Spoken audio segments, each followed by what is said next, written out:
Welcome to the Marcus Pye podcast on historicracingnews.com. We're live at Race Retro. Over here, look at this, a Lola T300 Formula 5000 car.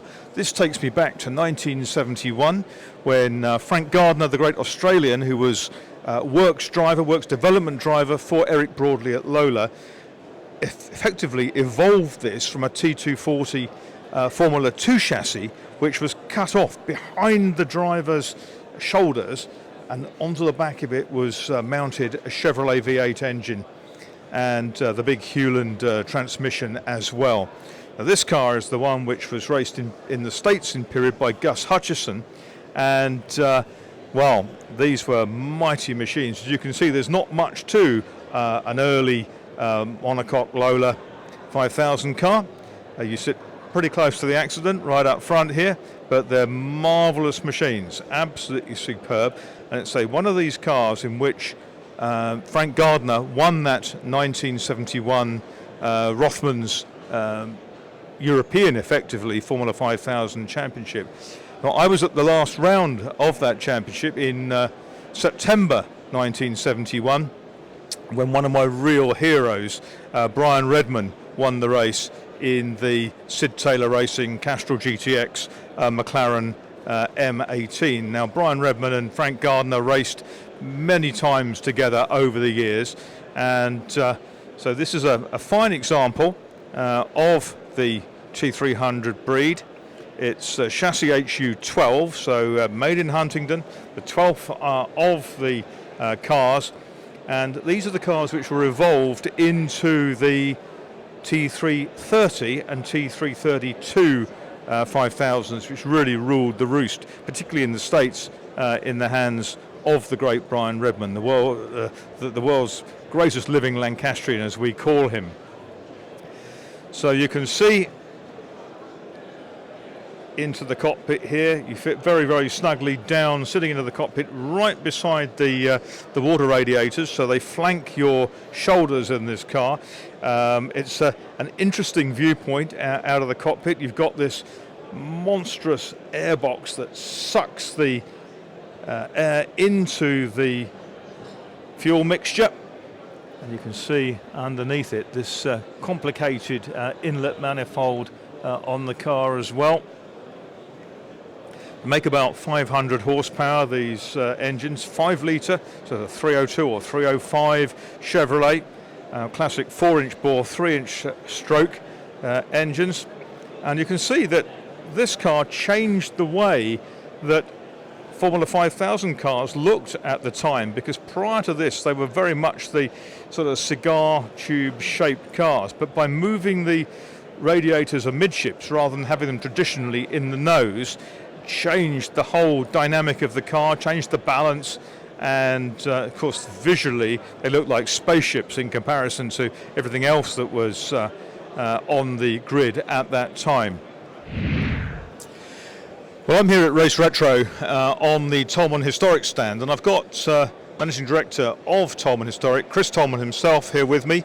Ahead of us is this absolutely stunning Lola T212 from 1971, one of the great 2-litre sports cars of the era, and it's wonderful to see. It's a new venture for you, Chris. Yes, thank you, Marcus. It's a car that the client bought to us at the end of last year. We've done one outing with it and then completed a fairly substantial rebuild over the winter.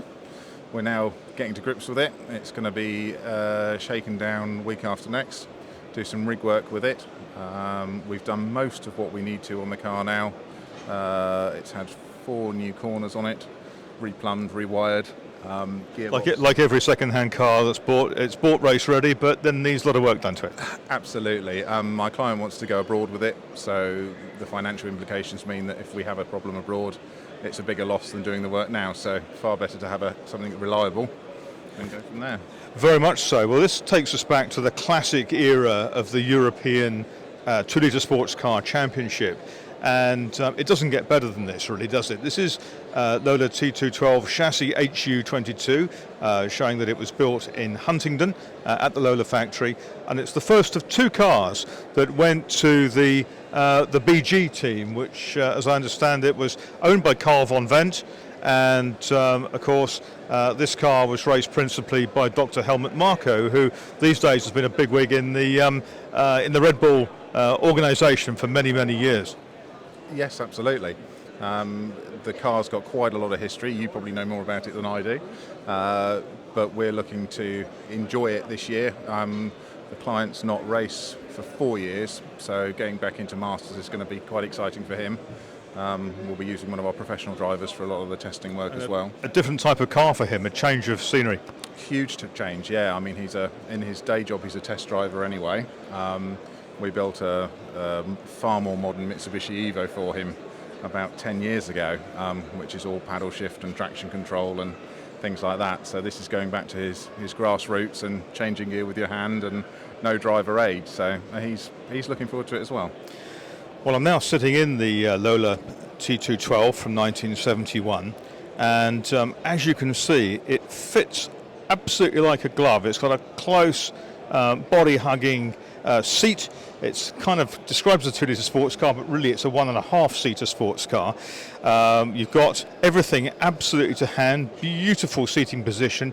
You can see well over the prow. This tinted perspex screen. To my right here, you've got the gear change for the Hewland gearbox. It's a 5-speed box, so it'll be back across to me and across to the left, and then back for first gear, and then out into the regular gate for 2nd, 3rd, 4th, and 5th. Over here, you've got a balance bar situation, and then all the details on the dash, all beautifully done by Tolman Motorsport, Tolman Historic, as you can see.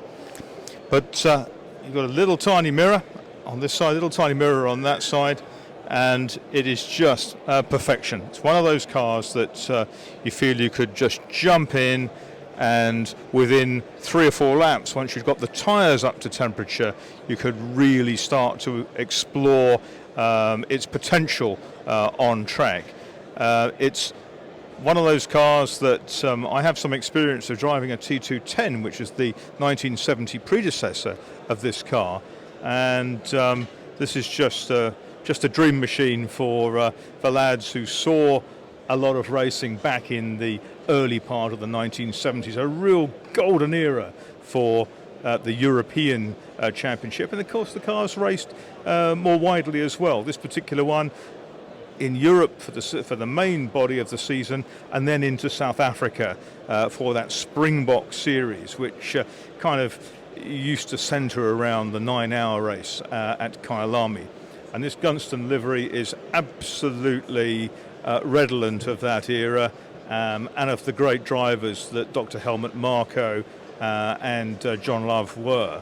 And it's just the thought of seeing this car on track this season really fills me with excitement. It's always great to see newcomers coming into the historic racing, and it'll be out in the FIA Masters Historic Sports Car Championship over the season.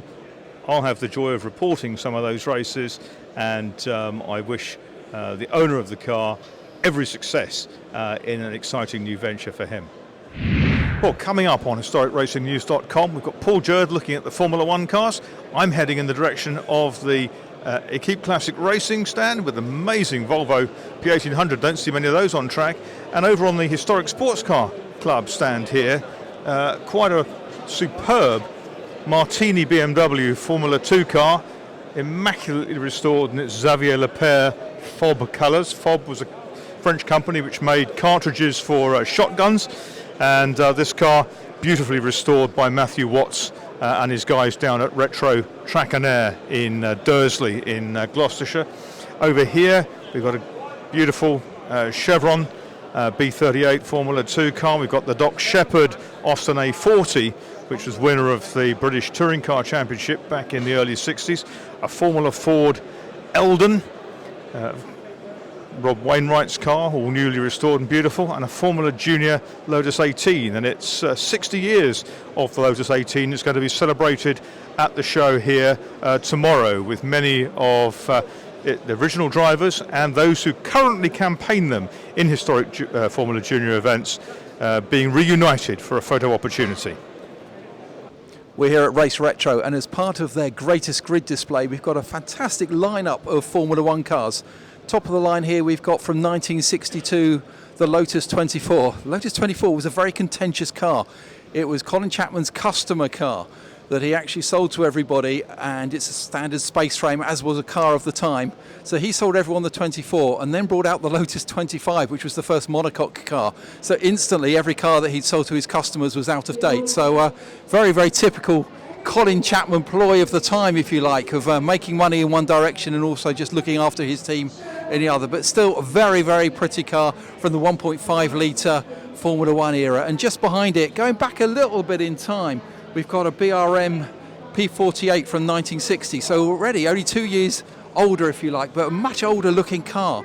Fascinating car, never really that successful in period. Had the Coventry Climax engine in it, really needed a bit more power. Later on in its career, it had the BRM engine come along and was a bit successful, but this was the car that almost basically did end Tony Brooks' career, because frankly after driving this he'd had enough of Formula One. Lovely feature of the car is right at the back where you've got just the rear brake disc, one disc, central brake disc for the brakes and everything. Obviously they're taking the assumption that we've got the braking done majorly at the front. All you need is one disc at the back. Never a very successful idea, but very, very distinctive feature of this car. Going down the line, we've got from 1996 a Ferrari F310, the Michael Schumacher livery car that we're going to walk straight past because it's not real, it's a show car, so as far as we're concerned, doesn't really matter, does it? So going on past there, then we actually are coming up to, and probably one of my favourite cars, certainly as a kid I always wanted the Corgi model of it. We've got a Shadow DN1. So this is in fact DN1 4A. So this is a Tony Southgate designed car. Tony Southgate was with BRM, came to Shadow. The car was never 100% successful. It was never actually that rigid. They had a lot of vibration problems with the car, primarily because it's thought that Tony Southgate came from BRM and they always made very, very smoothly operating V12 engines, and so when he was dealt with the rough vibrations from the Cosworth DFE in the back of this car, they never quite got to grips with it. But even so, fascinating car, and this particular one was actually bought by Jean-Pierre Jarier after he left Shadow as his own car and was in his own collection for many, many years. But a beautiful mid-1970s Formula One car, and that classic distinctive white on black livery, probably one of the simplest but one of the most distinctive liveries in Formula One. And then right at the back of the line we got, with Keke Rosberg on it, the Williams FW08. This was actually the prototype FW08 and a very, very successful car in period. The FW08 took Keke Rosberg to his championship title. This car's got a fascinating history. It was updated to an FW08C and then was taken back by Williams, and this was actually the six-wheeled car. So for many years this car was actually in six-wheeled form, and up even to the 2000s had these two extra wheels at the back where they were really just looking at ways of coping with the traction from the engine and really optimizing the traction for the car. But it's now been converted back to four-wheel spec, and that's the spec that we see it today. And again, a lovely, beautiful car from 1982. We're going to take a little walk along the second line of cars at Race Retro's Greatest Grids, and in pole position, if you wanted to, probably one of the most important cars in the history of Williams. It's the FW07. This is the car that turned Williams from also runs, is probably a fair word, into a winning, challenging team. So this car was designed by Patrick Head, Frank Durney and Neil Oatley, and it was really what introduced ground effects certainly to the team and to probably into Formula One with a bigger effect than anybody else. Came in the 1979 season, debuted at the Spanish Grand Prix, and then really came on form later in the year. This car won 5 of the last 7 races of the season, and took Jones to second place in the Formula One title behind Jody Scheckter in the Ferrari. Behind that we've got, now we're jumping ahead a good period right up to 2004, where we're going to see the BAR 006. So fantastic team name. This is the Lucky Strike British American Racing Honda team. So this is the car that Jenson Button used in that season, and very, very successfully. It was Jenson Button, Takuma Sato, and with Anthony Davidson as the test driver. And They scored 119 points across the 18 races and took Button to third in the World Championship. But this is really now we're getting to that classic Formula One era of the cars with the flicks and the wings, and there's just little bits of aerodynamic design to an intense degree going on all over the car, which puts it in a wonderfully sharp contrast to just behind it on the grid. And now we're instantly now leaping right back through history with the Tolman TG183B. Now this car has actually got a claim to fame because this was Ayrton Senna's first Formula One car, because he actually debuted with the Tolman team in Formula One, and it really was quite a car. Look at the wings on the back. You've got that double wing. They are looking to do everything to get downhill force from the end. Got a Hart's turbocharged engine in this, and really this was driven by Derek Warwick and Senna was actually particularly critical about the handling in the 183B, so actually they brought out the 184, which suddenly Senna then took to second in a rain shortened Monaco Grand Prix. So fantastic car with a fantastic bit of history, and I've always thought a very, very exciting livery. And if we're talking liveries, when we actually move on to the last car in the line, we're going to look at the livery, and probably a lot of people are going to say, what on earth is that? Because this is not the livery this car actually ran on in period. This is a Jordan 194, so Jordan's second year of Formula One. This was the car that was the Sasol sponsored car, the Brazilian fuel company. I think I've got that right. Please email in if I haven't. And so this was more normally seen in a dark blue, red, turquoise and white livery. But this was the car that was actually driven in period by Eddie Irvine and Rubens Barrichello, and that was really that beautifully clean period of Formula One. When you're looking at the car, and it just really is, a smooth and gorgeous looking car. Season started well for them. Barrichello was fourth in Brazil, but had obviously, if those remember, then had that big crash in that very dark weekend at Imola early on, which put the car out, put him out. And it was really a testament to the strength of the Steve Nichols and Gary Anderson car that he actually survived that. This car's had a lengthy history, because this is why it's in a different livery. It was used in the Boss Formula for many years, which was a home to very powerful and big single-seaters of most types. In the hands of Tony Warswick, who actually won the title with the car in 2001, and as recently as 2012 secured a podium in a one-off outing in the car. So fantastic car. 700 odd horsepower from the Hart engine, and that beautifully clean period of Formula One design. One of the great successes of British club racing in recent years has been the rise of the classic sports car club, and here on the stand is an example of their interest and ability to engage different types of car in their existing series, or even perhaps start a new one. This is a new for 2020. It's an opportunity for competitors who own cars of a type that were raced in period in special saloon and mod sports races, albeit with a modern engine. In this case, it's a 500 horsepower Honda engine from an S2000, and you can see how snugly it fits under the bonnet of this big arched Ford Escort Mark II. This car will be seen out in the championship this year, or the series of races as they are in actual fact, and will be typical of a type of car which should be very, very competitive in the field.